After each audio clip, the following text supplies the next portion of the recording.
At 2:17 on a Saturday afternoon, my best friend tipped a city trash cart over my husband in the middle of a crowded park, and I kept the camera pointed at him. Coffee grounds slid down Ethan's face. Wet napkins clung to his shoulders.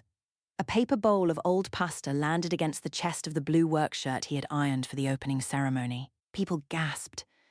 But I laughed because Ryan had told me this would be the video that finally made us impossible to ignore. Ethan removed a cracked plastic lid from his hair and asked me to stop recording. I told him not to ruin the moment. Then Ryan shoved him for a better reaction. What happened next lasted less than 20 seconds, but it destroyed the excuse I had been using for almost a year. That Ethan was too sensitive, Ryan was only joking, and I was merely holding the phone. My name is Claire Morgan. I was 33 when I turned my husband into a character in another man's videos. Ethan was 36, broad-shouldered, quiet, and better with his hands than anyone I knew. He supervised a construction crew for a regional home builder, but that description never captured what he actually did. He remembered which apprentice had a baby due in November. He kept spare, dry socks in his truck for new workers who had not learned what 12 hours of rain could do. When a client changed her mind for the 4th time, he absorbed the frustration, rewrote the schedule, and never passed the humiliation down the line. At home, he repaired things before I noticed they were broken. He made my coffee before work and had built both the desk and shelves where I launched my freelance marketing business. I loved those things about him when we married. 6 years later, I had begun calling them predictable. Ryan Cole was 34 and had been my closest friend since college. He was everything Ethan was not: restless, loud, and charming enough to make strangers feel included in a private joke. He had failed at 3 careers, but he told each story as if quitting had been his bold decision. When he lost his events job, he came to me with an idea. Short prank videos were exploding, he said. He had the personality, and I understood marketing.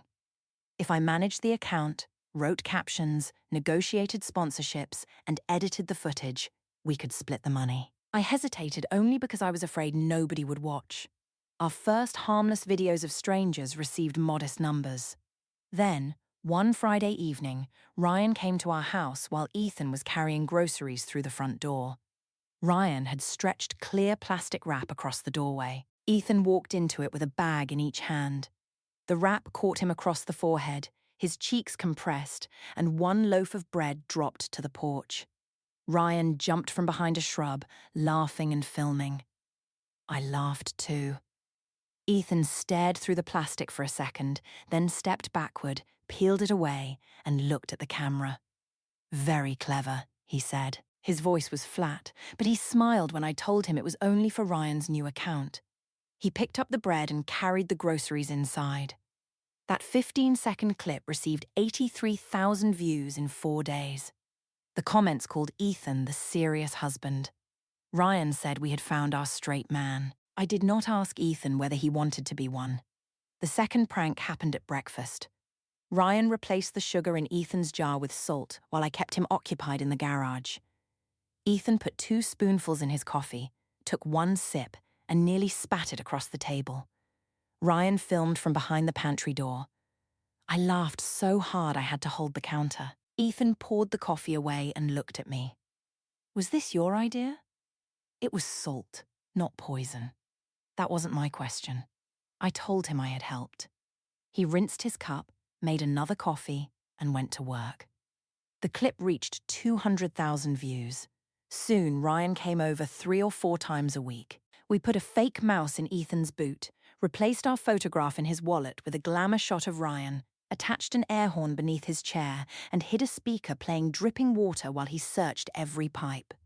Ethan found the speaker behind a paint can. He held it in one hand and looked directly at the lens Ryan had hidden between 2 toolboxes. "You got your footage," he said. "Now stay out of my garage." Ryan used that line at the beginning of the edited video. He zoomed in on Ethan's face, added dramatic music, and titled the clip, "Serious Husband Declares Where." It passed 500,000 views. That was the first night Ethan asked me to stop. We were in bed. I was answering comments, and he reached over and lowered my phone without taking it from my hand. I don't want Ryan hiding cameras in the house. He won't put one in the bedroom. I said the house. I sat up. Claire and Ryan Media just made $900 this week. That covers the car payment. Then film Ryan. People like your reactions. I don't. He said it without anger. That made it easier for me to treat it as a preference instead of a boundary. I promised I would speak to Ryan. The next morning, I told Ryan to avoid hidden cameras for a while. That was the entire conversation. I did not say Ethan wanted the pranks to end, because I was afraid Ryan would end our partnership instead. For 2 weeks, the pranks happened outside the house. I convinced myself I had kept my promise. Ryan taped a card to the back of Ethan's jacket at a supply yard. It read, ASKME About MY Tiny Tool. Men behind the counter laughed while Ethan ordered lumber. A cashier finally removed the card and handed it to him. He read it, folded it once, and slid it into his pocket. Ryan stepped out from behind a display of insulation, phone raised. Come on, man, give us something. Ethan looked past him at me. I had been filming a second angle from the parking lot. You knew? I held up both hands as if that answered him. He walked to his truck without speaking. The clip did not perform as well as the others, so Ryan edited Ethan's silence to look menacing. He added the sound of a ticking bomb and ended on a freeze frame of Ethan glancing toward me. The comments argued about whether he was dangerous. Controversy doubled our engagement. At home, he placed the folded card on my desk. Do you know why the men at that yard know me? He asked. Because you buy materials there. Because I hire from their training program. 2 of those guys applied to my crew last month. Nobody thinks the sign is true. It doesn't have to be true to be humiliating. I told him he was overthinking it. He asked me if I would let Ryan put the same sign on my back before a client meeting. That's different. Why? I could not answer, so I accused him of trying to sabotage the first business opportunity that had made me excited in years. He picked up the card, tore it into 4 careful pieces, and placed them in my wastebasket. Tell him to stop, he said, or I will tell him myself. That should have been the end. Instead, I was frightened by the picture that formed in my head. Ethan confronting Ryan, Ryan calling him humorless, the partnership ending, and me returning to social media calendars for dentists and insurance agents. I touched Ethan's arm and softened my voice. Please don't do that while you're angry. Let me handle him. I'll talk to him when he comes down from this numbers high. When? Soon. Before another prank? Yes. I looked directly into my husband's eyes when I made that promise. The very next afternoon, Ryan and I replaced Ethan's lunch with 3 jars of baby food. We included a bib printed with Itali Athan because a novelty company had offered us $6,000 for an integrated video. I told myself it did not count because the campaign had already been signed. Ryan arrived at Ethan's job site wearing a reflective vest and carrying the lunch cooler. He told the crew I had sent a surprise. Ethan opened the cooler at a plywood table while 14 workers watched. The jars were arranged around the bib. Ryan pulled it over Ethan's head before he understood what was happening. Several workers laughed because they thought Ethan had agreed. Then he removed the bib and asked, "Where is my actual lunch?" Ryan kept the camera inches from his face. "Mummy forgot it. Open the peas." The laughter stopped. Ethan's apprentice, Lewis, reached for the phone. Ryan stepped away and said it was just content. Ethan placed the jars back in the cooler, closed the lid, and handed it to him. "Leave my sight. We're almost done. You are done here." That evening, I cut the crew's silence and Lewis reaching for the phone. I ended on Ethan saying, "You are done here," followed by Ryan running away as if he had escaped an enraged monster. The video reached 8 million views. Ethan found the branded bib in my editing room. He held it between 2 fingers. "You said before another prank. The contract was already signed. Then you should have broken the contract. And paid $6,000? Yes." I laughed, not because anything was funny, but because the answer sounded impossible to me. He did not laugh. You would really throw away $6,000 because your friend saw you wearing a bib for 10 seconds? No, I would pay $6,000 to make my wife keep her word. I told him he was being dramatic. He folded the bib, set it on my desk, and walked out.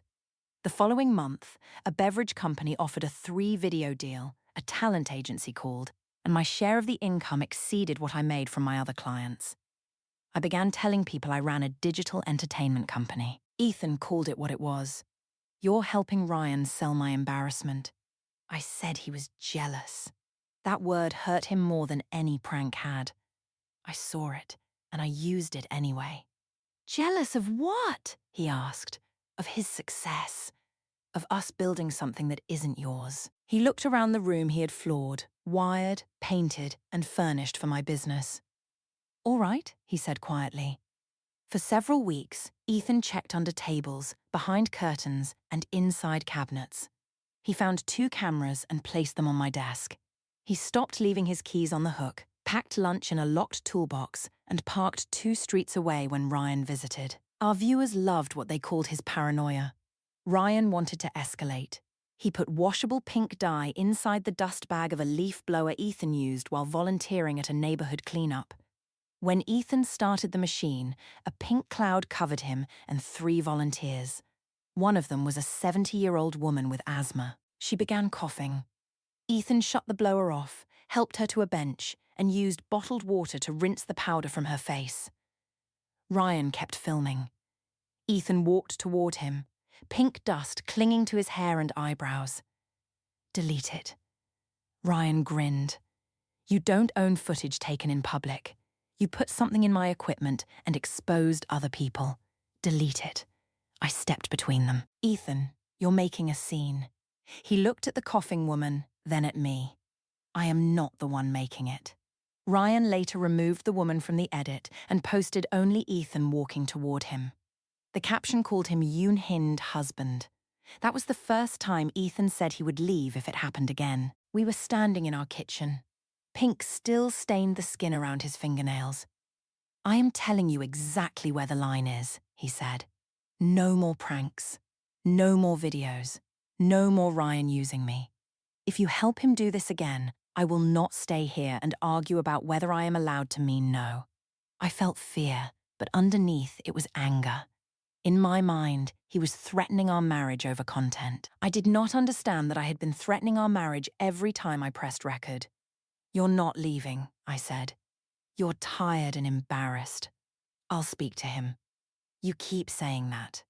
Because I will. Then call him now. Put him on speaker. I picked up my phone. For a moment, I intended to do it. Then I saw 12 missed messages from Ryan. A national outdoor brand had contacted us about sponsoring a live video at the opening of Riverside Park's new pavilion. Ethan and his crew had spent 4 months building that pavilion on weekends. I lowered the phone. I don't want to talk to Ryan while you're standing over me like this. Ethan stepped back immediately. There, he said. Now call him. I told him I needed time to calm down. He stared at me for several seconds, then went upstairs. I called Ryan after Ethan fell asleep. I did not tell him to stop. I told him we needed one final prank big enough to close the sponsorship, and after that, we would retire the husband series. Ryan said he had the perfect idea. The Riverside Pavilion was not simply another project. A storm had destroyed the old structure. Parents raised money for materials, and Ethan persuaded his company to loan equipment while his crew volunteered 2 Saturdays a month. He designed accessible picnic tables, added covered outlets, and built a storage room from donated offcuts. He never put his name on any of it. At home, I complained about the unpaid hours.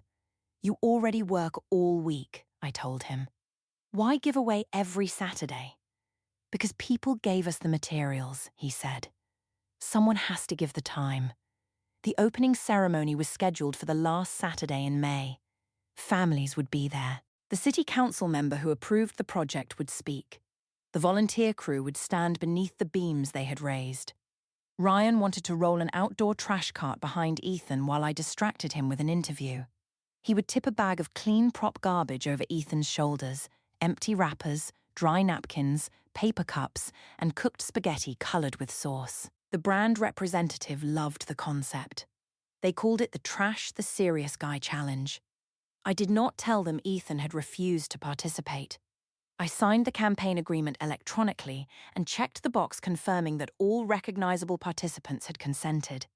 That lie was worth $12,000. 2 days before the opening, Ethan found the collapsible banner the sponsor had delivered.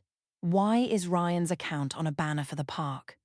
I told him the brand wanted to promote community construction. Is there a prank planned? No. It was the easiest lie I ever told him, because by then I had trained myself to think a plan stopped being real if I intended to apologize afterward. He studied my face. Claire, if you know something, tell me now. You're nervous because of everything that happened. I understand. But this is different. Ryan is just filming the opening.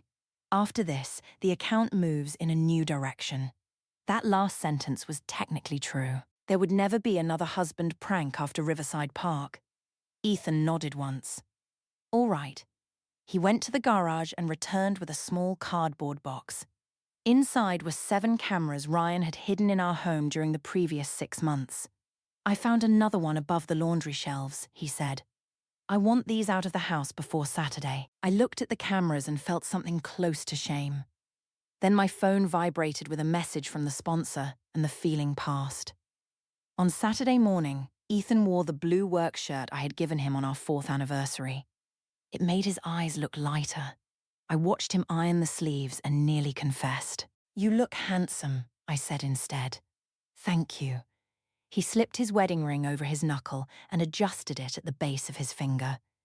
He always removed it while working with machinery. That morning, wearing it felt deliberate. At the park, his crew arrived early. Lewis brought his wife and 2 daughters. Denise, the project coordinator, placed handwritten cards on the picnic tables naming every volunteer. Ethan moved his own card to the far end. You should be in front, I told him. The pavilion is in front. That was Ethan. He could build the room and still believe the room was the point. Ryan arrived in a clean black shirt with 2 phones, a stabilizer, and a wireless microphone. He hugged me and whispered that the live audience was already waiting. Behind him was a wheeled city trash cart. The lid was closed. I thought we were using prop bags, I said. They looked fake. What's in that? Mostly food stall trash. Napkins, wrappers, leftovers. Nothing dangerous. Real gets a real reaction. The smell reached me when the wind changed. Sour coffee, old tomato sauce, damp paper. Ryan, that's disgusting. That's the point. $12,000, Claire. Then we're done. I looked across the lawn at Ethan. He was kneeling beside a little boy, tightening a loose wheel on the child's walker with a screwdriver from his pocket. The boy's mother thanked him. Ethan smiled and tested the wheel with his palm. For one clean second, I understood exactly what I was about to do. I could have walked to the cart, closed both hands around the handle, and rolled it away. I could have told Ethan the truth. I could have called the sponsor and admitted that the consent form was false. Instead, I asked Ryan, "Are you sure there isn't glass?" He said he had checked. I accepted that as morality. The ceremony began at 2. Denise thanked the donors and families, then called the construction volunteers forward. Ethan's crew stood beneath the pavilion roof while their children cheered. Ethan placed Lewis at the microphone. Lewis described Ethan working through rain and redesigning the ramp after watching a veteran struggle. Ethan looked down as if praise was something he did not know how to catch. Ryan stood at the edge of the crowd, recording. Our live audience climbed past 30,000. When the speeches ended, I approached Ethan with my phone mounted on the stabilizer. Can I get 10 seconds about what the park means to you? He glanced at the phone. Is this for Ryan? It's for the sponsor. Just the park. He looked behind me. Ryan had moved the cart beside a tree. Why is there a trash bin over there? My mouth went dry. The food vendors filled the others. Ryan moved it out of the walkway. Ethan did not answer. I lifted the phone and placed myself between him and the tree. Please. 10 seconds. Then we're finished. Those were the words that convinced him. Not because he trusted Ryan, but because some part of him still wanted to trust me. He faced the camera. This park belongs to the families who paid for it a few dollars at a time, he began. Our crew only. Ryan ran the cart across the grass. The wheels rattled behind Ethan. I saw Denise turn. I saw Lewis lower the paper cup in his hand. I saw a little girl point. I could have warned Ethan. Instead, I widened the frame. Ryan grabbed the bottom of the cart and lifted. The lid flew open. The first wave struck Ethan across the back of his head. Wet napkins, coffee grounds, half-eaten noodles, crushed paper bowls, greasy wrappers, lettuce, ketchup packets, and a slurry of melted ice and old sauce. A paper cup caught on his collar. Something orange slid slowly down his cheek. The crowd made one collective sound, half gasp and half shout. Ryan let the empty cart fall and jumped backward, laughing. Riverside just trashed the serious guy. My own laugh came out automatically. It was high and breathless, the laugh I used whenever I wanted viewers to know a moment was funny before they decided for themselves. Ethan did not move. The live comment counter raced up the side of my screen. Ryan pointed at Ethan with both hands, then remembered his second phone and raised it closer. A wilted piece of lettuce hung from Ethan's chest pocket. Tomato sauce had soaked through his shirt. Coffee grounds dotted his hair and eyelashes. He reached up and removed the cup from his collar. Then he looked at me. Turn it off, Claire. I kept the camera raised.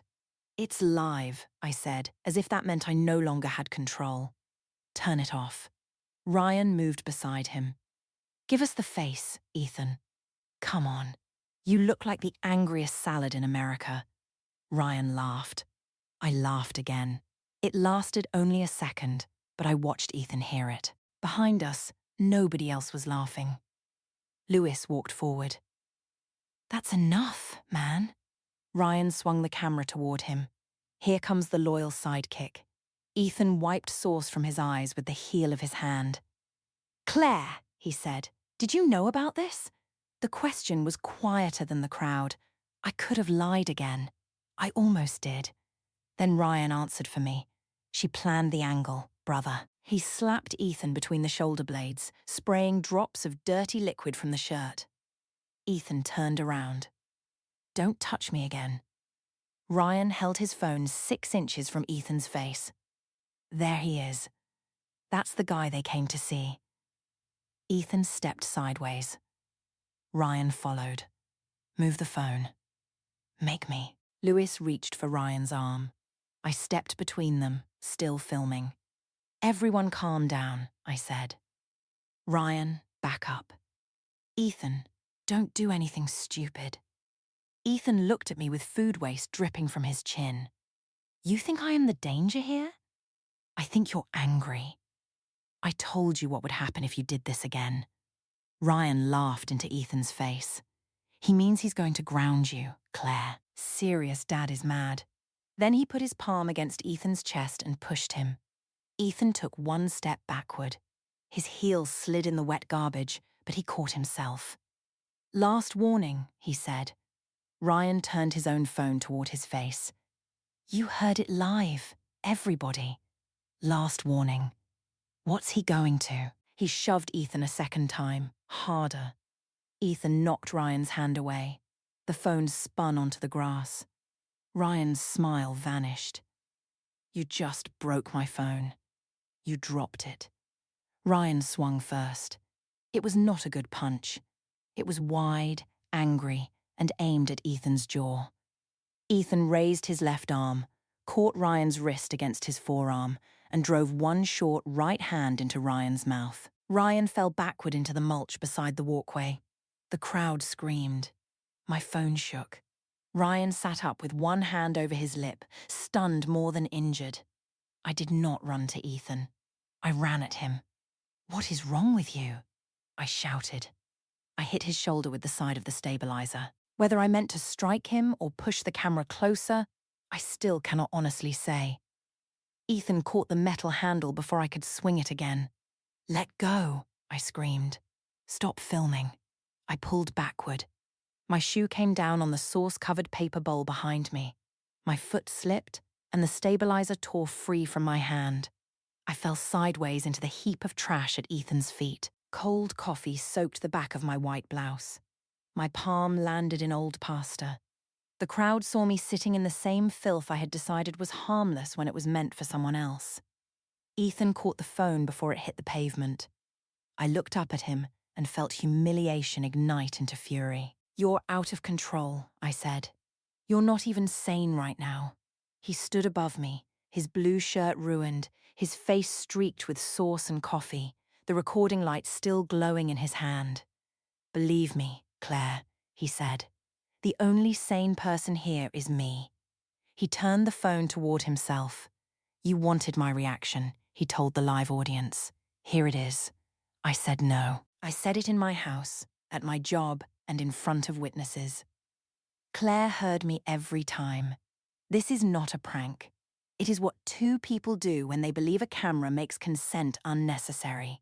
He lowered the phone and ended the live stream. For the first time in months, the red recording light went dark because Ethan chose it. Denise walked to Ryan's fallen phone and placed her shoe over it when he reached for it. "You're done filming in this park," she said. Ryan stood, touching his split lip. "He assaulted me. Everyone saw it. Everyone saw you push him twice and throw the first punch," Lewis answered. One by one, Ethan's crew moved away from the sponsor banner. Lewis pulled the banner from its stand and laid it face down. Another worker unplugged the portable lights Ryan had asked them to power. Two parents turned their children away from our cameras. The outdoor brand representative, a young woman named Megan, stared at me as if she had never seen me before. "You confirmed consent in writing," she said. I opened my mouth, but there was no answer that could survive the scene around us. Ethan did not threaten Ryan. He did not celebrate the punch. He asked Lewis for the keys to the maintenance room so he could wash his eyes. Then he looked at the crew. "You don't need to leave the opening because of me." Lewis glanced at the overturned bin, then at me. "We're not leaving because of you." They walked with Ethan toward the maintenance building. Not all at once, not like a choreographed show. Lewis went first, then Malik and Jonah. Denise took a clean towel from a supply box and followed. The others gathered their families and moved away from Ryan's equipment. The pavilion remained full of people, but the space around Ryan and me became empty. I was still sitting in the garbage. Ryan retrieved his phone and checked the screen. The glass was cracked at one corner, but the device still worked. "We got it," he whispered. I stared at him. "What? The ending? The punch? That clip will be everywhere by tonight." His lip was bleeding slightly. His eyes were bright with excitement. That was the first moment I saw what Ethan had been seeing for months. Ryan did not think a bad thing had happened. He thought content had happened. The sponsor cancelled before I left the park. The talent agency emailed an hour later asking for the unedited footage. Ryan wanted me to cut the first two shoves and begin with Ethan knocking the phone away. He said we could frame the story as a prank creator attacked by an unstable husband. "People already think he's dangerous," he told me. "You built that character. Use it." I looked at the dirty stabilizer in my hand. I built that lie. Ryan rolled his eyes. "Don't become moral because your husband finally did something interesting." I left him beside the sponsor banner. When I arrived home, Ethan's truck was in the driveway. The garage door was open. He had showered at the park and changed into an old grey shirt. He stood at his workbench placing tools into a canvas bag. On the bench sat the cardboard box containing the 7 hidden cameras. I stopped at the threshold. "Are you leaving?" "Yes." "For how long?" "I don't know." He continued packing. Tape measure. Hammer. The small wooden plane his father had given him. Each object had a place, and he handled each one carefully. I began with the wrong apology. I didn't know Ryan would use real trash. Ethan closed the bag. "Did you know there would be a trash bin?" "Yes, but he said props." Did you know I had said no? Yes. Then the ingredients aren't the problem. I told him Ryan had pushed him, as if reminding him of that would put us on the same side. I saw. You were defending yourself. I know. Then why are you leaving me? He rested both hands on the workbench. Because even now, you think the marriage depends on whether I was justified in throwing one punch. It doesn't. It depends on whether my wife heard me say no. I moved closer. I was going to end the pranks after today. You said that before today. I mean it now. Because it finally hurt you. The coffee stain on the back of my blouse had dried cold against my skin. I fell, I said. You didn't have to grab the camera. You hit me with it. I was scared. So was I, Claire. For months. In my own house. At my job. Every time I opened a cabinet or started my truck, I wondered what the two of you had changed and where the camera was. You called that paranoia, then uploaded it for strangers to enjoy. I had no defense, so I reached for anger again. You punched my best friend in front of families. After he ignored a warning, shoved me twice, and swung at me. You could have walked away. I tried. He followed. Just like every other time. He lifted the canvas bag. I stood between him and the garage door. We're married. You don't get to walk out after one terrible day. This wasn't one day. It was hundreds of small decisions. Today was only the first one you couldn't edit. That sentence left no room for me to pretend. He removed his wedding ring and set it on top of the cardboard box of cameras. He did not throw it. He did not deliver a speech. The ring made a soft wooden sound against the lid. Then he walked past me. For 3 days, I stayed off the internet. It did not stay away from me. The live stream had automatically archived. Ryan posted a version beginning with the phone falling and ending with his bloody lip, but other park angles showed both shoves, his punch, and me widening my frame as the cart rolled behind Ethan. The most shared clip was not the fight. It was Ethan asking me whether I had known. She planned the angle, Ryan had said. People replayed my laugh. The sponsor said the stunt violated its consent rules. Our account lost its deals. The agency dropped Ryan, and 2 of my clients cancelled. I wanted to blame the internet for destroying us, but the internet had only watched what I chose to show it. On the 4th day, Ryan came to the house carrying a laptop. He wanted access to my backups. We need a response video, he said. You cry. Say Ethan has anger problems. Say you were afraid to stop him. That isn't true. Truth is whatever footage supports. You taught me that. I looked at the man I had defended against my husband for almost a year. Without a phone raised, Ryan seemed smaller. Not harmless, smaller. His confidence had always depended on someone else being trapped inside the frame. Delete every video with Ethan in it. Absolutely not. Those are the channel. He never consented. Ryan laughed once. Now you care? I told him to leave. He asked whether I was choosing Ethan over our business. The question would have frightened me a week earlier.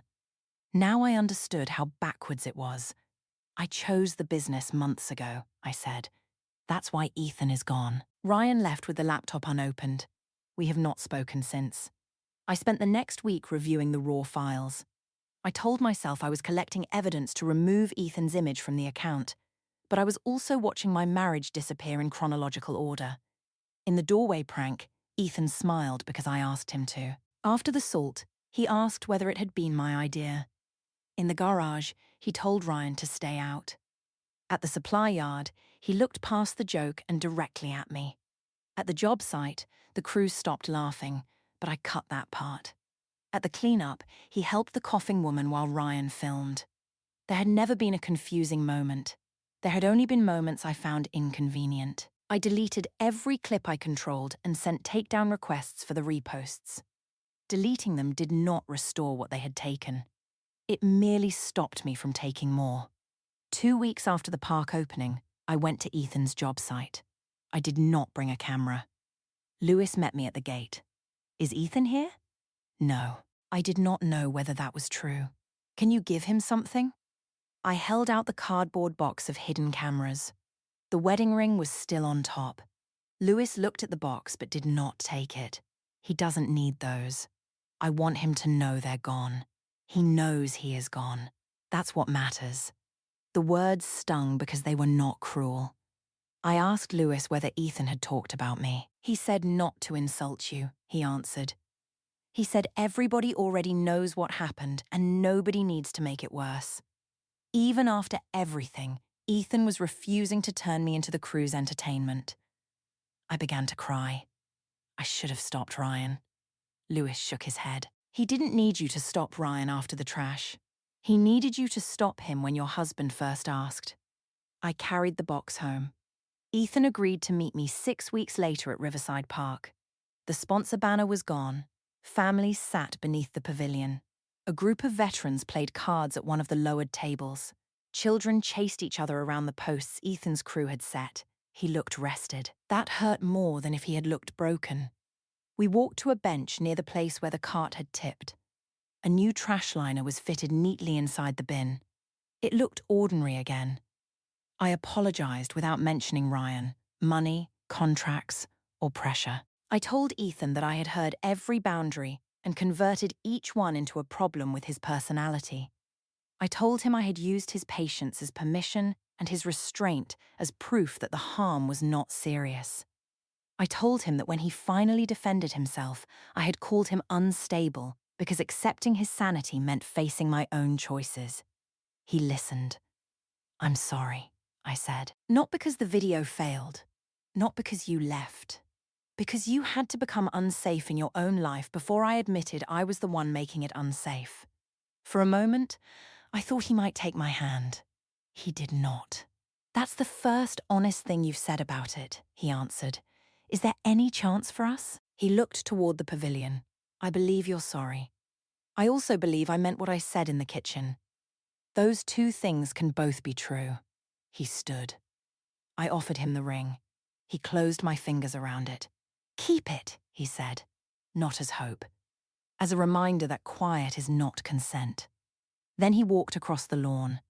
Lewis and 2 other crew members were repairing a loose board beneath one of the tables. Ethan knelt beside them, accepted a screwdriver, and returned to the kind of work he had always done when nobody was filming. I sat alone with the ring in my palm. For months, I had believed the camera revealed who Ethan really was. Humorless, angry, suspicious, one provocation away from becoming the villain Ryan needed.